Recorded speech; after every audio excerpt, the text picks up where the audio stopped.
So today we are talking about the importance of an environment. And so we talk a lot about, right, how the life that you have and the experience that you have is based largely on your relationship to the things that are happening to you. Events are neutral and we assign meaning to them. We decide how we're going to engage with them. Two people can have identical days, and one person can think that it's the best day ever, and another person can think it's the worst day ever. You could have identical days, and depending on your mindset, you could think it's the best day ever or the worst day ever.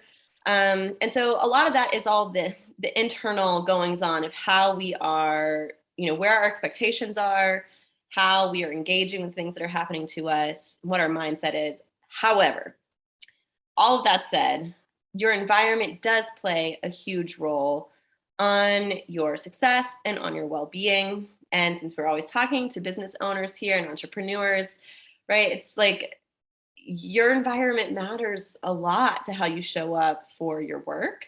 And it can have a huge impact on your sense of well-being, which then greatly impacts the quality of the work that you're doing. And so today we're going to take a little look at how your environment really does impact your work and how you can take these little tiny shifts in like your socials and your setup and your inner circle and your some routines to put you into a better place that will have clear boundaries, especially if you're somebody who works from home, right? Between work and play and not work, cooking or like being in family time or whatever it is. How taking little tiny shifts has a huge impact on obviously your environment, but then the goal is to have a huge impact on your work and on your life. Yeah, definitely. I have so many things to say about that. And I feel like it's just so many ideas of how to cultivate just a healthy environment. I think to start, the biggest thing that I can say is I think a lot of people don't feel like they have a lot of control over their environment because, well, this is where I can afford to live, or this is where my family is, this is where I grew up, this is what I know. They start to kind of create all these excuses on why they can't move. And I always tell people, you're not a tree.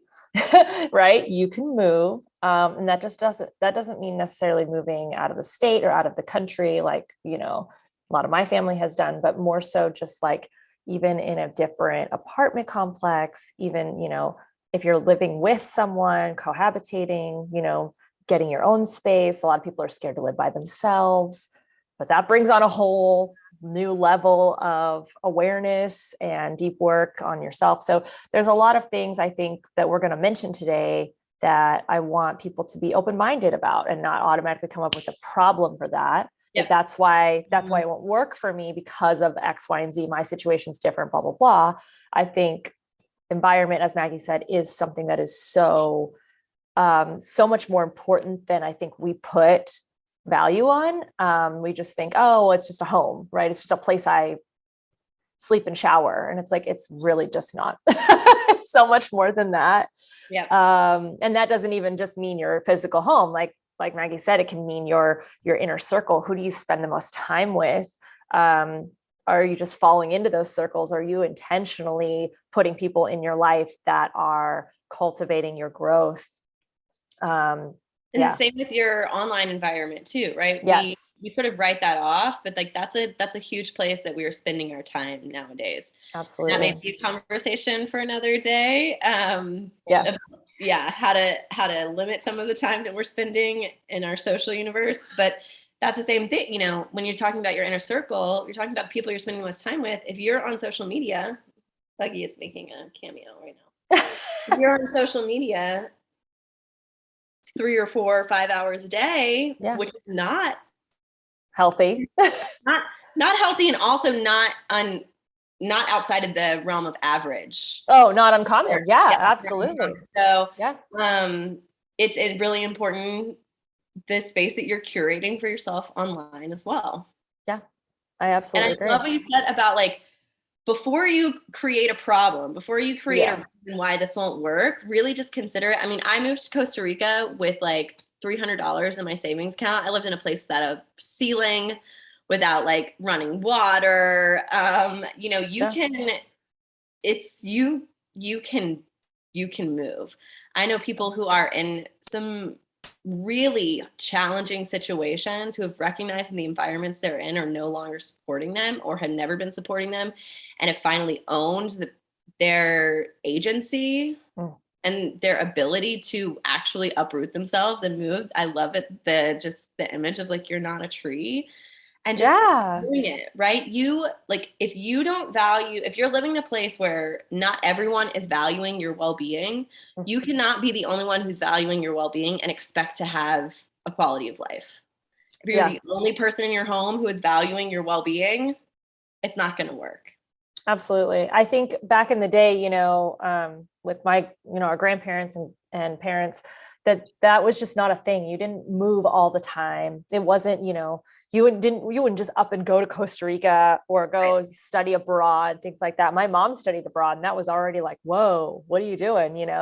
And I think the amazing part, about our generation, another great part growing up with technology and all of these great modern medicine marvels, all these things, but is the fact that it's becoming so much easier and so much more common to be able to explore the world and not just through a geography book, but also to meet different people from different parts of the planet, that all come. That was one of my favorite things about living in Las Vegas is it was very much a melting pot of people from all over the world.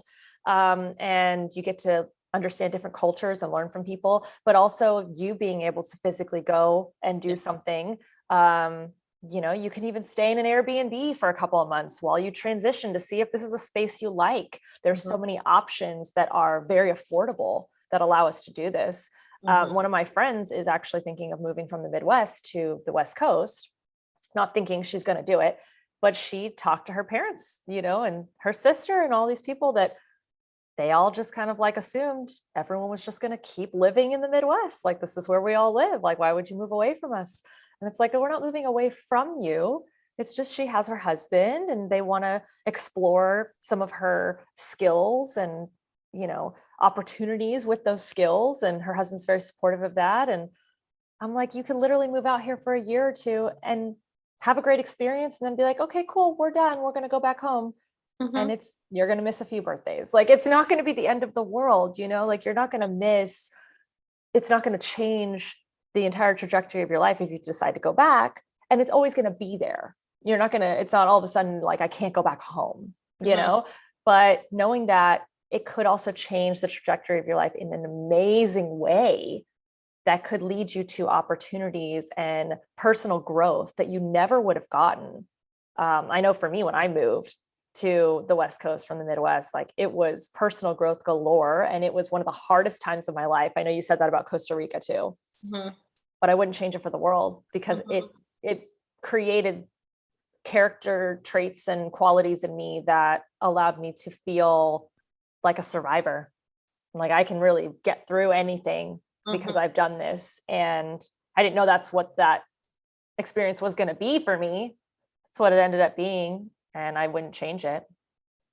Yeah. And I think it's important to note too, right? Well, one of the reasons just personally moving to Costa Rica was hard for me is because I was running away at first. So there's a difference, right? Like, you take all your shit with you. You're not leaving it wherever you're leaving behind. And so you just wake up one day in another continent, like, with the same shit. So you can't outrun yourself. As my grandfather would say, everywhere you go, there you are. And like, I love that. It's so true. And so moving like in this way, like moving your environment like this is not meant to like solve all your relationship problems or solve all of like, the shit that you've got going on inside. Like, you still got to do that work, but it's taking a look like, is my environment actually supportive of me? Right. Because is it helping me do the work easier, or is it making it harder for me to even want to do the work? Right. And is this a suitable environment for me to be in to take me closer to where I am trying to go? Or is this a hurdle that I am like daily having to jump over? And that's only a question really you can answer, but something that is beautiful that happens when you move somewhere different and move your environment Mhm. It rattles your brain. So we spend like about roughly half a day in habitual thought, habitual activity. And when you move somewhere new, it interrupts all of those things. Yeah. And so when you're on autopilot, you begin to ignore like red flags in relationships and, the fact that you're like not eating so healthy anymore, or the fact that you're not connected spiritually. You just get into this like these patterns where you're just going through the motions every Yeah. day. And when you move to a new environment or change the environment that you're in, even if you don't move physical locations, but make changes to your environment, it radically changes the brain. They've done studies where moving items on a desk, something like 20 centimeters was enough to interrupt patterns of behavior. Wow. So we're talking, big capital M moving, like, right, moving continents, moving towns, moving across the United States, moving apartments, but it doesn't have to be so big. Like we can start there, and I think it helps to like make it, what is actually accessible to you in this moment, right? Because you probably can't move tomorrow. So what can you do if you are recognizing that your environment is no longer supportive? Where do you start in your own space? Right. Absolutely. And asking yourself that question, which is, I think, why a lot of people think that it's not accessible to them, is because they don't ask themselves, what am I trying to accomplish here? What would be serving me? What would an environment like that even look like? Versus they're just looking at, this isn't working. So, so I think the best place to start for me is, a lot of people have a morning routine, things like that. Working with technology. I just talked to a client the other day who I told her, you should have two phones, one that is just your clock and, maybe a notepad and some recipes on it if you want to use it during dinner. And then the other one is all of your social media and all of your text messaging and your emails, because they get wrapped into the work immediately. And so, like you said, I think that should be a completely different live that we do, all about how to incorporate social media into your life in a very healthy way, or maybe detox from social media, since a lot of us already have it ingrained. But that's a great place to start, is just understanding how much time you spend on your online world. And then who are you around a lot of the time? Like what, because like Maggie said, maybe moving is not the first step. That's something that takes some calculation. My husband and we love to move and do things all the time. But even then it's like, okay, we got to put our stuff in storage. We got to make sure, we don't have a lot of things, but we got to still be calculated. It takes a few months to make that happen, even if we're pretty quick. So the first thing is like, are we hanging out with people that we don't necessarily feel that's draining our energy, right? Are we cultivating a space around us that is actually good? And then someone comes in and just, you can definitely feel it. There's an energy that shifts when that person is around. And the hardest thing I think for people is to admit, oh no, that could be a family member. Oh no, that could be someone I've been friends with for a very long time. How do I even go about doing that? Like limiting my time. And I just saw something online that Gary Vee was saying. And he said, if that person is your parent, if that person is a close friend that's been with you for a very long time, but maybe they're going through something, but now it's affecting you. He's not telling you to rip them out of your life, but he's saying limit your activity with them, until there's some, change from their end, because you can't change people. You know what I mean? Yep. And we can't have compassion for people. We can't accept people for who they are if we do not have boundaries in place. Yes. Right. So if we're like constantly around people who are draining our energy, who are, and these can be people who poo-poo your ideas. So who make you feel like your ideas or your goals are not attainable or are silly or frivolous. Right. They can be people who are just an old version of you. And it's hard to spend time with that when you've outgrown yourself and you've sort of gone through the grieving process of like up leveling and moving on. It can be hard to spend time with that old version of you. They can be people who simply are just going through it themselves. They can be people who are constantly asking you for favors and never asking you how you are. So there can be people who are consistently out of balance in the relationship, who like to gossip around you, who like to trauma bond with you. It can be for any number of reasons that these people are draining your energy. And the only way to really accept them, which I think is what we all kind of want to do, like we want to love people unconditionally. At least I want to believe that about people, that we do. Yeah. And the only way we can do that, and the only way we can exercise compassion, is if we limit our engagement with them. Because if somebody is like treating us like shit or driving us fucking insane, if we are around them all the time, we're going to resent them. Right. It's just, and we're going to want to we're wishing that they were different, instead of just taking charge and saying, you know, this is who has access to me right now, and this is who doesn't. And I want to emphasize the right now. Like, it doesn't have to be forever. You don't have to permanently, like, Right.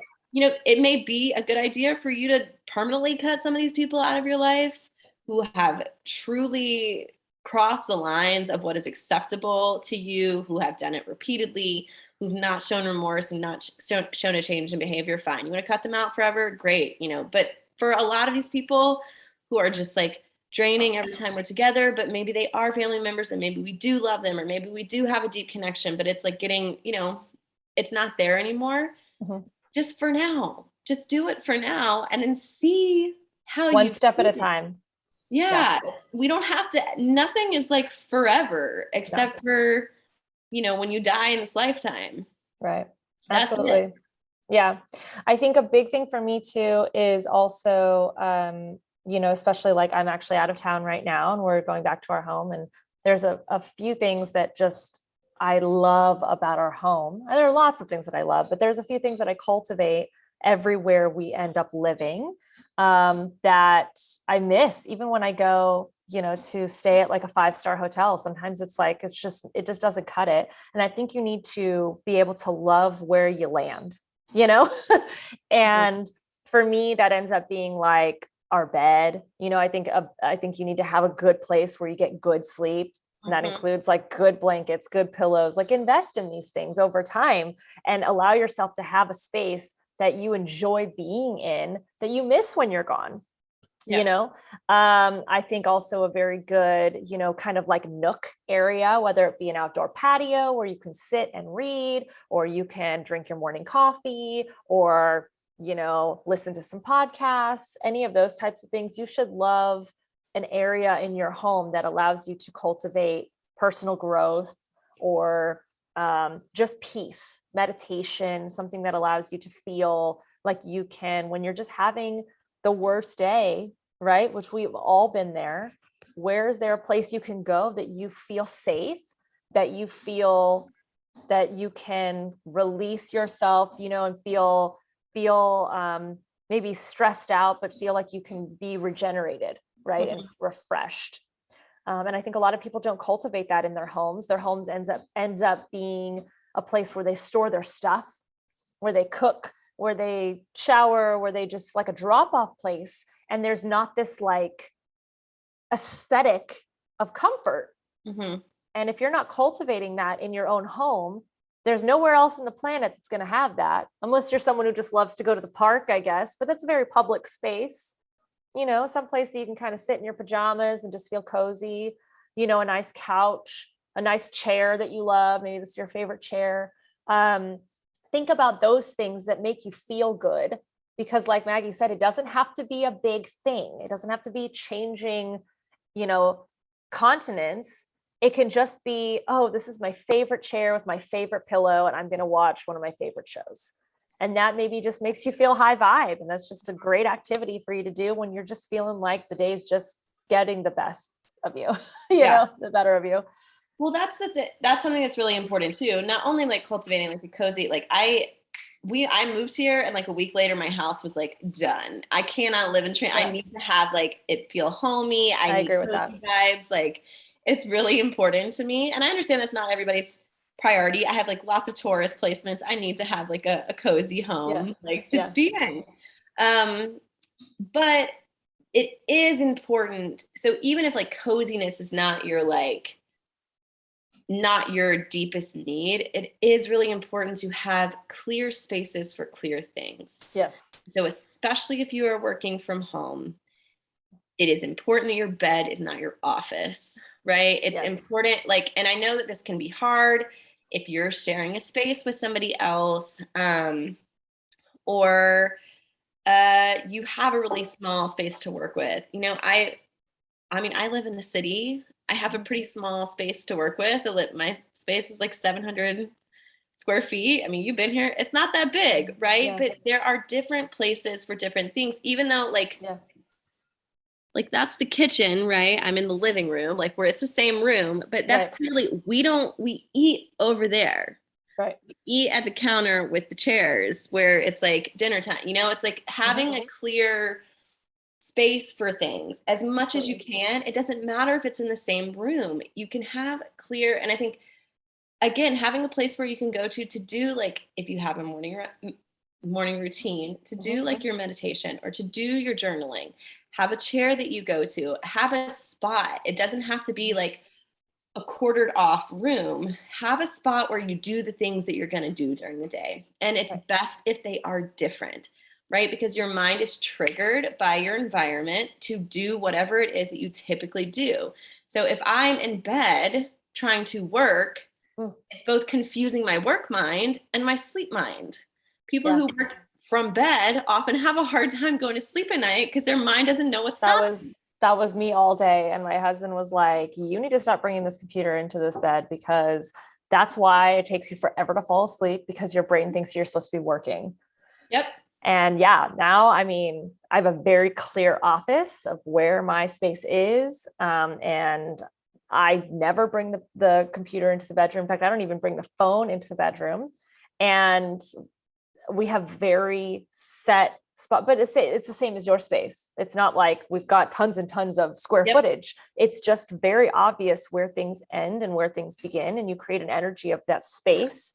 And I think also lighting is very important. That's something that my husband and I absolutely love to cultivate. We laugh whenever we're in different spaces and we think, oh, what is it? You know, everyone's got all these lamps and lights, and there's just an energy you feel when something is just in your face, right? And there's this like fluorescent lighting versus when there's like this mood lighting or something that makes you feel warm. And it's something as simple sometimes as just changing a light bulb for $4. You know what I mean? It does not have to be complicated. We put in a different color light bulb in our lamps, changes the whole mood of the room, makes you feel relaxed and like you can fall asleep, versus like a light that's like in your face and you feel like you can't, even getting dressed in the morning, it's like it's just annoying and starts to give you a headache. Like some people do get headaches from like different colored lights. Yeah. It's all about, I mean, it's like, you know, not frequency, but it is like it is. I mean, it's a wavelength, a vibration. Exactly. Yeah. But you need to, I mean, think about that. Like that's what we want to discuss. We really like the concept of the whole spectrum of like, if you have the opportunity to do something crazy, you don't have kids yet, you know, you're just kind of, maybe you're solo or maybe you're with someone, and you want to just go and like go work in Bali and go change your life around and have a wonderful experience for a couple of years. Like, that's amazing. We support that. We've done that. It's amazing. It's changed our lives. But if you can't do that at this moment, then something as simple as changing the lighting up in your bedroom can make you feel like you get better sleep, that you are more relaxed. It can help you better with wanting to do meditations. And that is, you know, like I said, a, you know, $2 to $4 investment that could significantly change moments of your day. And just it's because it changes how you feel. Yeah. It changes the mood of a place. Like if you have all of these like really harsh white lights, I think we've got mostly yellow lights in here because I don't like the harsh white. It's like, I'm not in an operating room. I want to be, you know, sometimes I can't see very well in here if I need to like really look at something. Yeah. But it changes dramatically. And I think another thing, especially for entrepreneurs who do not have separate spaces to work in, getting out of your bedroom and finding a clear, like ergonomic desk for you to work at. I'm sitting on my couch right now, but like when I'm tippy tapping, having like client calls. I have a desk that I sit at. It's important that like you have a spot to go to that has the things that you need there and not the things that you fucking don't. Like if you are a mom, entrepreneur, and you have like your kids' stack of homework or like their toys everywhere all over your desk, it's not going to be easy for you to focus on like, you're just going to be thinking about what a mess your house is and like what, little Susie didn't turn in her shit on time today or didn't put it in her backpack. It's like you need to have these clear spaces, even if they are small, that are for sole purposes. I think we're always trying to multitask and like do all these things at once. We can't multitask. The research shows that we are just switching rapidly between tasks. We are not able to focus on two things at one time.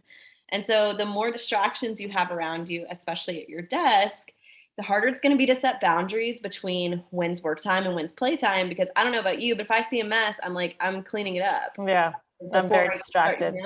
So it's hard for me to work in a space that there's stuff everywhere. Like when we come back from a trip, we immediately put the suitcases away. We unpack the dirty laundry, all that stuff, because we don't want to have open suitcases that we're tripping over, or that it's just, it looks like a mess. It feels like a mess. I can't focus.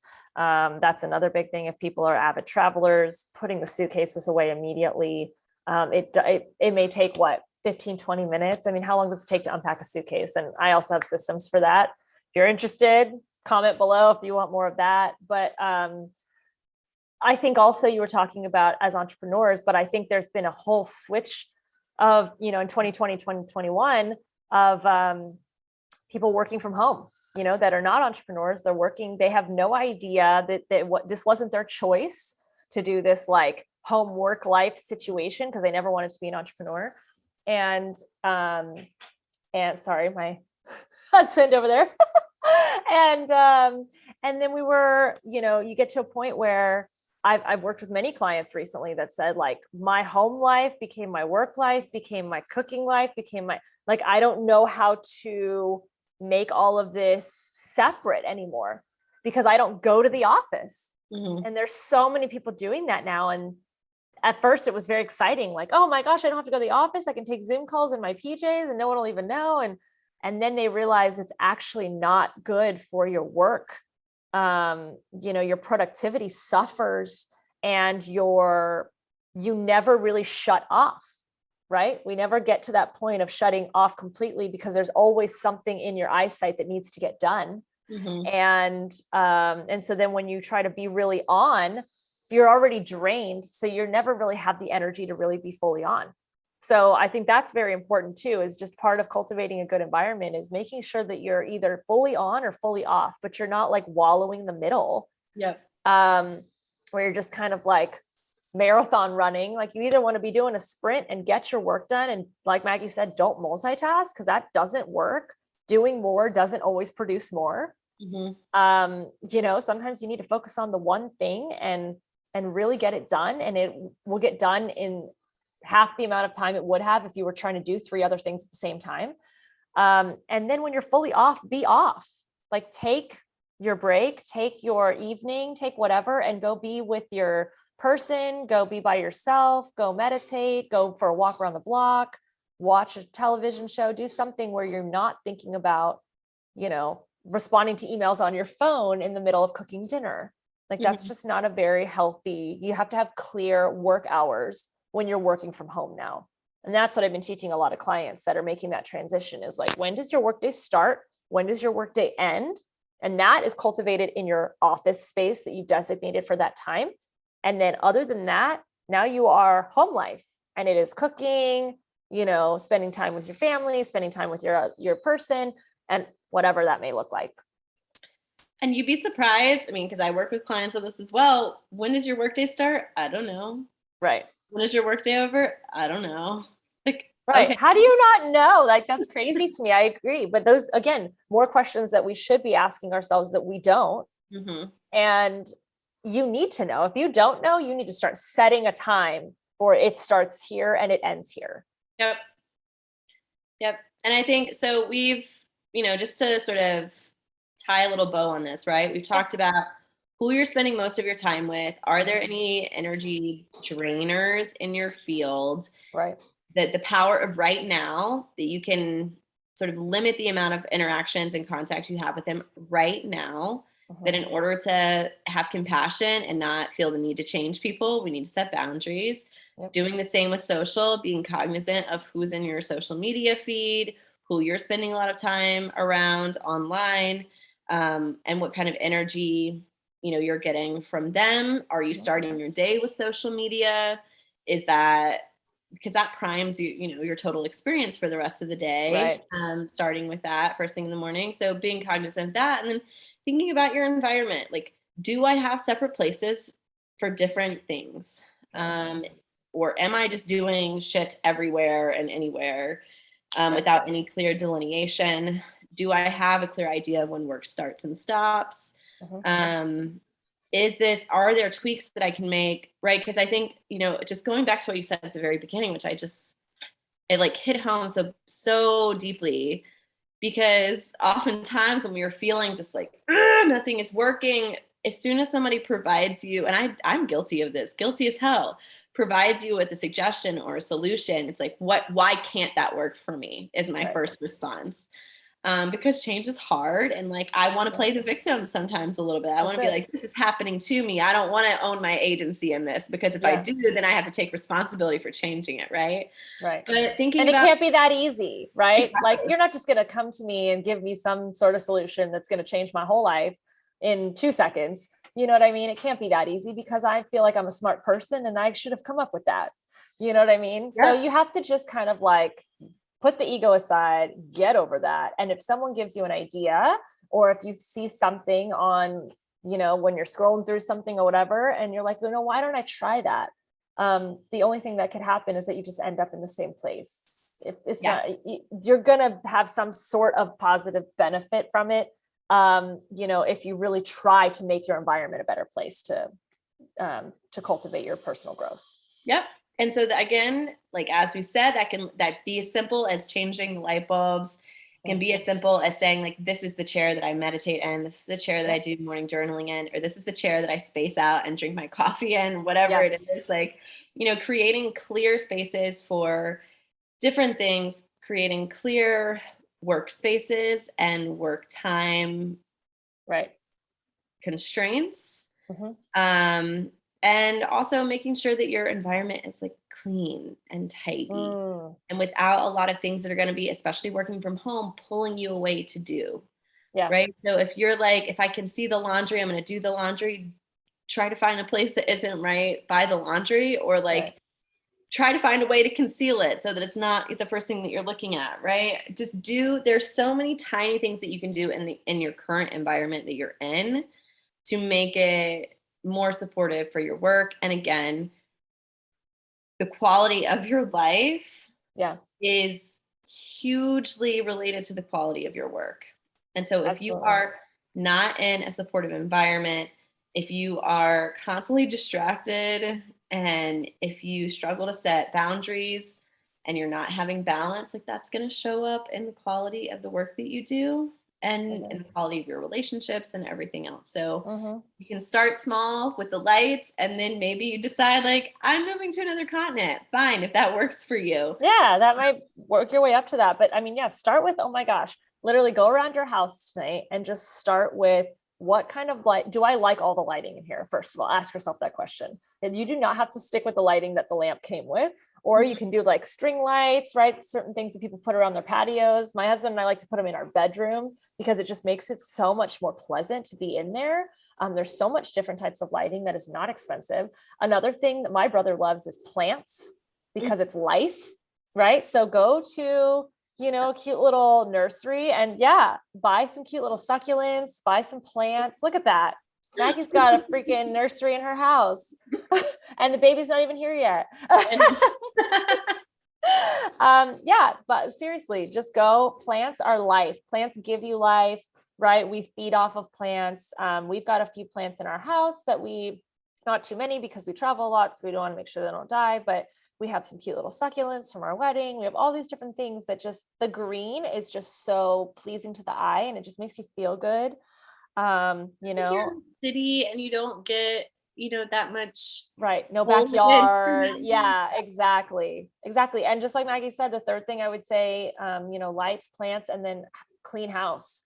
Like if you don't have systems, you were talking about the parents who have their kids' toys everywhere. Like it does not have to be that, oh, it's going to take me forever to clean all these toys up. It's like, no, designate a toy basket or a toy box or whatever, and all the toys go in there. So then that way you can literally like teach your kid how to put all the toys back in the box when you're done. And that way it doesn't have to be all organized properly. It can just, they're going to come back out anyway, and they're going to go back in. And then that box maybe goes under a table or goes on a shelf or something. And that way it's very easy to clean things up for things that you're using all the time. Yep. So those are, again, just small little systems that can help just to clear the clutter of the everyday and make it so that you have clear workspaces or clear, even if you don't work from home and you just want a space to just enjoy your life.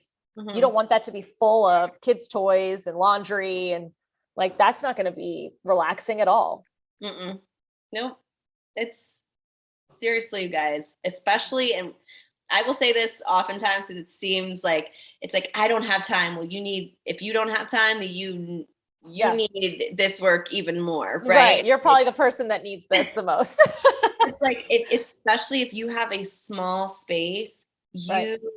it is that much more important to create clear delineations in the space so that it is not all just like kind of swallowing you as one thing. It's even more important then, because again, it's like, well, I don't have enough room for that. It's like, well, but you do.